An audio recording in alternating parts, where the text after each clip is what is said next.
तर नमस्कार मित्रांनो, पुन्हा एकदा नवीन एका व्हिडिओमध्ये तुमचे स्वागत आहे।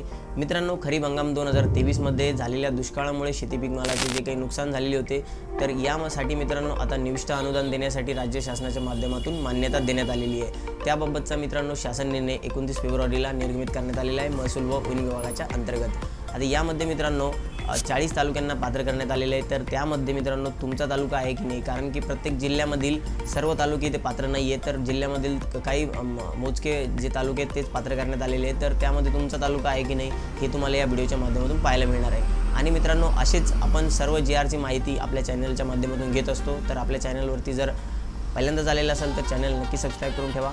तर चला मग व्हिडिओला सुरू करूया। तर मित्रांनो इथे तुम्ही बघू शकता, आपण संपूर्ण GR सविस्तर समजून घेणार आहोत।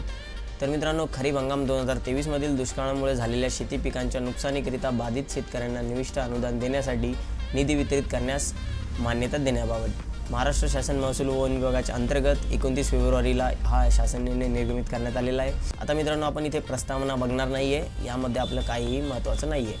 आपण बघणार मित्रांनो शासन निर्णय काय आहे। खरीप हंगाम 2023 करिता दुष्काळ जाहीर केलेल्या 40 तालुक्यामधील खातेदारांना कृषीविषयक मदतीसाठी निविष्ठा अनुदान वाटप करण्याकरिता वर नमूद क्रमांक 2 येथील शासन निर्णयान्वये निश्चित केलेल्या दरानुसार राज्य आपत्ती प्रतिसाद निधीमधून तसेच राज्य शासनाच्या निधीमधून एकूण रुपये मित्रांनो 2443 कोटी 22,71,000 इतका निधी वितरित करण्यास शासनाची मंजुरी देण्यात येत आहे, अशी माहिती इथं देण्यात आलेली आहे। आता मित्रांनो यामध्ये मुद्दा काय आहे समजून घेण्याचा। सर्व जिल्हाधिकारी यांना वर क्रमांक 1 येथे नमूद दिनांक 24 जानेवारी 2023 अन्वये सूचित केल्यानुसार, म्हणजे 24 जानेवारीला एक शासन निर्णय काढण्यात आलेला होता, त्यामध्ये काही सूचना देण्यात आलेल्या आहे जिल्हाधिकाऱ्यांना। त्यामधील प्रस्तावना अंतर्गत मित्रांनो असलेल्या सर्व लाभार्थ्यांची माहिती विहित नमुन्यात तयार करून ती संगणकीय प्रणालीवर भरावी। ही कारवाई 1 महिन्याच्या आत पूर्ण करावी, अशी माहिती इथे देण्यात आलेली मित्रांनो। ही माहिती भरताना खालील बाबी विचारात घ्याव्यात। आता खालील बाबी कोणत्या कोणत्या आहेत ते जे जिल्हाधिकारी ते लक्षात घेणार आहेत, त्या बाबी आपण समजून घेऊया। तर पहिली बाब काय लक्षात घ्यायची, जिल्हाधिकाऱ्यांना एका हंगामात एक वेळेस याप्रमाणे राज्य आपत्ती प्रतिसाद निधीतून विहित दराने मदत करण्यात येत असल्याची खात्री करावी। म्हणजे एका हंगामात एक वेळेसच मदत होत आहे हे त्यांना बघायचं आहे।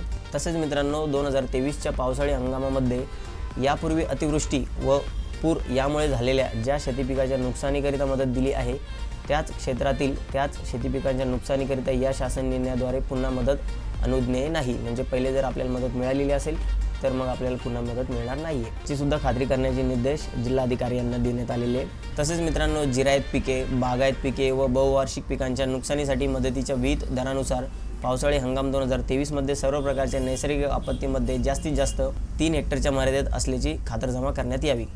या काही बाबी मित्रांनो इथे ज्या जिल्हाधिकारी यांना लक्षात घ्यायच्या आहेत आणि हे तुम्हालाही माहीत असणं गरजेचं आहे। आता मित्रांनो जे खाली काही पॉईंट दिलेले आहेत ते आपल्यासाठी नाही आहेत, ते जिल्हाधिकाऱ्यांसाठी, पण आपल्याला ह्या नियमामध्ये आपण बसतो की नाही ते बघण्यासाठी आपण जे काही वरचे बाबी होते त्या लक्षात घेतल्या आहेत। तर आता मित्रांनो आपण इथे समजून घेऊया कोणते जिल्हे आणि त्यामध्ये कोणते तालुके इथे पात्र करण्यात आलेले आहेत। त्यासाठी आपण आता खाली येऊया। या GRची लिंक मित्रांनो तुम्हाला व्हिडिओच्या डिस्क्रिप्शन बॉक्समध्ये पण मिळून जाईल, तिथून सुद्धा तुम्ही याला बघू शकता, वाचू शकता। हे खूप बारीक आहे, मी याला थोडंसं झूम करतो मित्रांनो। तर बघा मित्रांनो इकडे लिस्ट दिलेली आहे, एक कॉलम जिल्ह्यांचा आहे आणि एक आहे तालुक्यांचा। तर मी तुम्हाला इथे मित्रांनो तालुके सांगतो, म्हणजे तुमच्या लक्षात येऊन जाईल तुमचा तालुका यामध्ये आहे की नाही। आणि समोरच मित्रांनो बाधित शेतकऱ्यांची संख्यासुद्धा देण्यात आलेली आहे, त्यामध्ये जिरायत पिके किती होते, बागायत होते किती, बहुवार्षिक किती होते, ही सर्व माहिती इथे देण्यात आलेली। तुम्ही ह्या GRला डाउनलोड करून सविस्तर वाचून घ्या। मी तुम्हाला इथे तालुक्यांचे नावं सांगतो।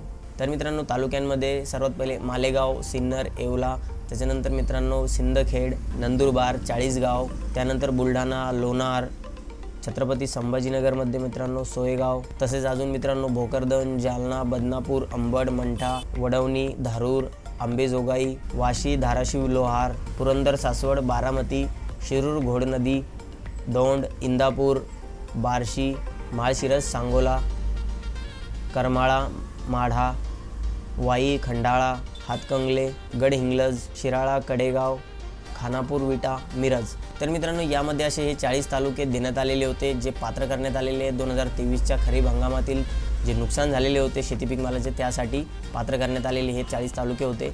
त्यापैकी तुमचा तालुका आहे की नाही मला कमेंट बॉक्समध्ये नक्की सांगा। आणि मित्रांनो सर्व GRची माहिती आपण आपल्या व्हिडिओजच्या माध्यमातून घेतच असतो, तर आपल्या चॅनलवरती जर आपण पहिल्यांदाच आलेला असेल तर चॅनल नक्की सबस्क्राईब करून ठेवा. भेटूया मित्रांनो नवीन माहितीसह नवीन व्हिडिओमध्ये. तोपर्यंत धन्यवाद.